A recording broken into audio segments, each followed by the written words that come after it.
안녕하세요. 데일리아드 이슈 김선희입니다. 오늘은 11월 11일입니다. 빼빼로 데이기도 하고 농업인의 날이기도 하죠. 저는 시계를 딱 봤을 때 연속으로 같은 숫자가 나오면 뭔가 행운이 생길 것만 같은 기분이 들더라고요. 11월 11일, 그래서 오늘은 하루 종일 즐거운 일만 가득했나 봅니다. 여러분은 오늘 하루 어떻게 보내셨나요? 댓글로 많이 남겨주세요. 네, 그럼 11월 11일 데일리아드 이슈 시작하겠습니다. 먼저 국내외 크고 작은 이슈를 알아보는 오늘의 테마 스케줄입니다. 먼저 첫 번째 스케줄은 바로 중국의 광군제입니다. 중국판 블랙 프라이데이로 불리는 광군제가 시작이 됐습니다. 이 중국 안팎의 25만 개 브랜드가 참여했고요. 할인 상품 개수는 1,600만 가지에 달하는데 1초당 판매량이 순간 58만 3천 건까지 치솟으면서 역대 최대 기록을 경신했다고 합니다. 국내 다양한 유통업계들도 광군제 할인 대작전에 들어갔는데요. 소비재 업종의 훈풍으로 작용할지 주목이 되고 있습니다. 특히 올해 광군제에는 코로나19 여파로 억눌려 있던 소비가 폭발하는 보복 소비에 대한 기대감이 높아서 다양한 소비재의 수혜가 예상되고 있습니다. 네, 이어서 한국 자율주행 개발자 포럼입니다. 오늘 오후 1시부터 5시까지 온라인을 통해서 이 개최가 진행이 되는데요. 안전한 자율주행 테스트와 인증 절차, 자율주행 툴체인 개발 프로세스 활용 사례 등이 주제가 될 예정입니다. 사전 등록 접수부터 1,000여 명이 훌쩍 넘는 인원이 신청하면서 자율주행에 대한 업계의 관심을 다시 한번 확인하고 있습니다.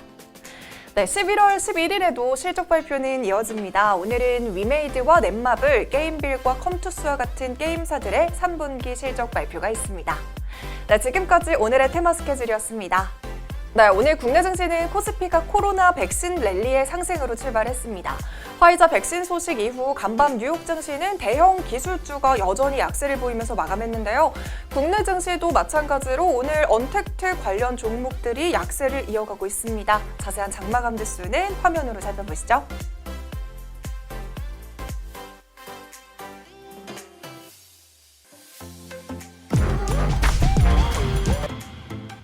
자, 이어서 오늘의 공시 체크해 보도록 하겠습니다. 오늘의 공시는 GS 리테일의 GS 홈쇼핑 합병 공시입니다. GS 리테일은 전일 장마감 후 공시를 통해 기업 가치와 주주 가치 제고를 위해 GS 홈쇼핑과의 합병 계획을 발표했습니다. 그동안 이 두 회사는 각각 오프라인과 온라인에 국한된 채널로 운영을 하면서 사업 영역의 확장성을 제한적으로 운영해 왔습니다. GS 유통법인은 이번 합병으로 로얄 고객층을 확대하고 옴니 채널 강화, 상품 커버리지 확대 등으로 미래 성장을 주도하겠다는 전략입니다. 합병 비율은 1대 4.22로 GS 홈쇼핑 1주당 GS 리테일 신주를 4.22주를 교부하는 방식입니다.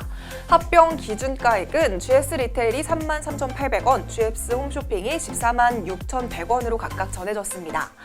양사는 각국의 기업 결합 심사와 내년 5월경에 개최될 예정인 주주총회 제반 절차를 거쳐서 7월까지 합병을 마무리할 계획이라고 하는데요. 공시 이후에 GS 리테일과 GS 홈쇼핑의 주가는 엇갈리는 모습을 보였습니다. 장이 시작되고 GS 리테일의 주가는 소폭 강세를 보이는 반면에 GS 홈쇼핑은 내림세를 나타냈습니다. 증권가에서도 이번 합병이 장기적으로는 긍정적일 수 있지만 단기적인 기업 가치에는 커다란 변화가 없을 것으로 진단하고 있습니다. 네, 이어서 오늘의 주식시장을 뒤척이게 한 오늘의 특징주 살펴보겠습니다. 먼저 첫 번째 특징주는 이지바이오입니다. 화이자 관련주와 바이든 관련주가 연이어서 강세를 보이고 있는 상황에서 이지바이오가 상한가를 기록했습니다. 이지바이오는 의약품과 동물약품, 기능성 식품 등을 개발하고 제조하는 업체인데요. 이지홀딩스로부터 분사했습니다. 이후에 사료 첨가제 사업 부분에서 뚜렷한 이익 개선을 보이던 기업인데요. 이번에 이지바이오에서 무상증자 권리락을 결정했습니다. 이지바이오는 지난달 27일 주주들에게 보유주식 1주당 신주 2주를 배정하는 무상증자와 유통주식 1주를 5주로 쪼개는 액면 분할을 결정한 바 있습니다.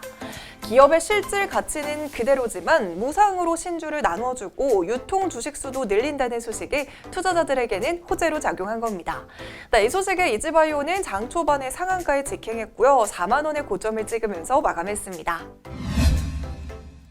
네, 두 번째 특징주는 은행주입니다. 올해 계속해서 약세를 보여왔던 은행주들이 내년 금리 인상 전망에 오늘은 일제히 강세를 보였습니다. 하나금융투자 보고서에 따르면 은행주 초과 하락세가 3년째 지속 중인 상황으로 내년에는 주가가 상승할 가능성이 높다고 예상을 하고 있습니다.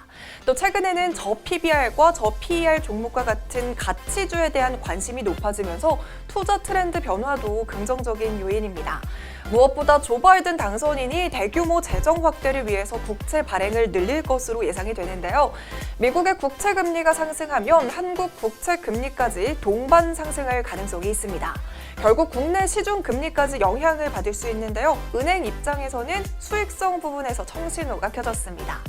최정욱 하나금융투자연구원은 2021년 은행 순이익은 13조 7천억 원으로 올해 대비 3% 증가할 것으로 예상이 된다고 하면서 대출 성장률은 2020년 9%에서 2021년에는 5에서 6%로 정상화가 전망된다고 보고 있는데요.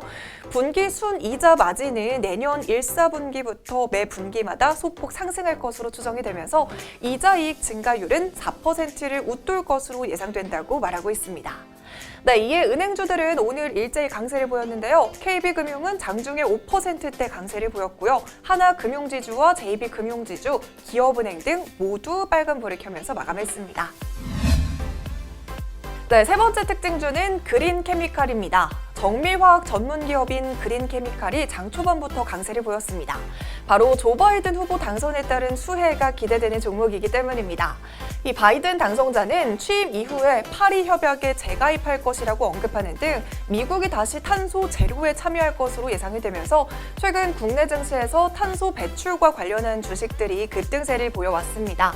이 그린케미칼은 이산화탄소를 전환하는 기술을 보유하고 있는데요. 기술은 저비용 고성능 단일 촉매와 온실가스인 이산화탄소를 회수해서 다양한 촉매 반응을 통해 알킬렌 카보네이트를 생산하는 기술입니다.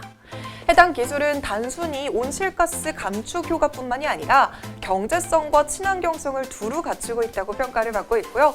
아울러 상반기에만 80억 원의 영업이익을 거두면서 6년 만에 최대 실적을 달성하기도 했습니다. 네, 이런 기대감에 오늘 그린케미칼은 장중에 26% 넘게 상승하면서 52주 신고가를 경신하기도 했습니다. 네, 그럼 본격적으로 오늘의 핫이슈 알아보겠습니다. 오늘의 핫이슈는 백신 개발 이후에는 콜드 체인이답니다. 화이자의 백신이 소식에 전 세계인들의 관심이 집중되고 있습니다. 어제도 이 부분 짚어드렸지만 백신 개발 이후에 주목해야 하는 부분은 바로 극저온 백신 보관 기술이라고 말씀을 드렸습니다. 특히 화이자의 백신은 기존 백신과 다르기 때문에 보관 방법이 더욱 중요합니다. 일반적인 백신은 바이러스의 단백질, 즉 항원이 인체에 들어오면 몸에서는 면역 반응이 일어나고 그 결과 항체가 형성됩니다. 하지만 화이자의 백신은 바이러스 단백질 대신에 mRNA라는 것을 주사하는데요. 바이러스의 단백질 대신 주사한 mRNA는 사람 몸에서 바이러스 항원을 만들고 그 단백질에 대해 인체 면역계가 항체를 형성하도록 유도합니다. 따라서 단백질 백신과는 다르게 mRNA 백신은 보관에 더욱 특별하게 신경을 써야 되는데요.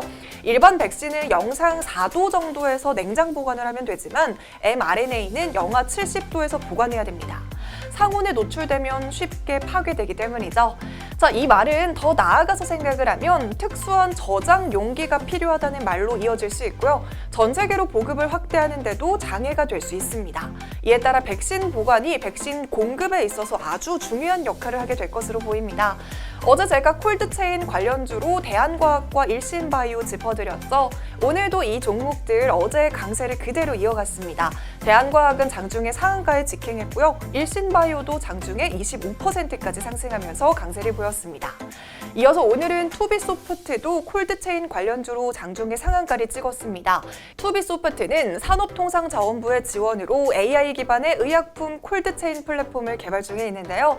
현재 투비소프트가 개발 중인 콜드체인 플랫폼은 기존의 콜드체인 시스템보다 유통 과정에서의 안전성과 투명성 그리고 비용 절감 효과가 높은 것으로 알려졌습니다. 또 드라이아이스를 제조하고 판매하는 태경 케미컬도 함께 급등세를 보였습니다.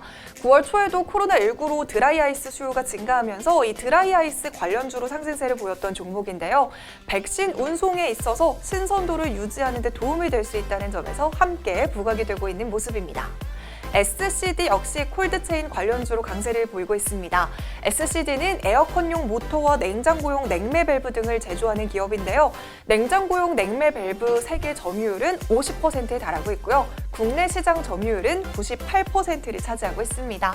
역시나 SCD도 장중에 상한가에 직행했습니다. 자, 백신 개발, 그 다음에는 백신 보관입니다. 그 다음으로 주목해야 되는 것은 바로 백신의 운송입니다.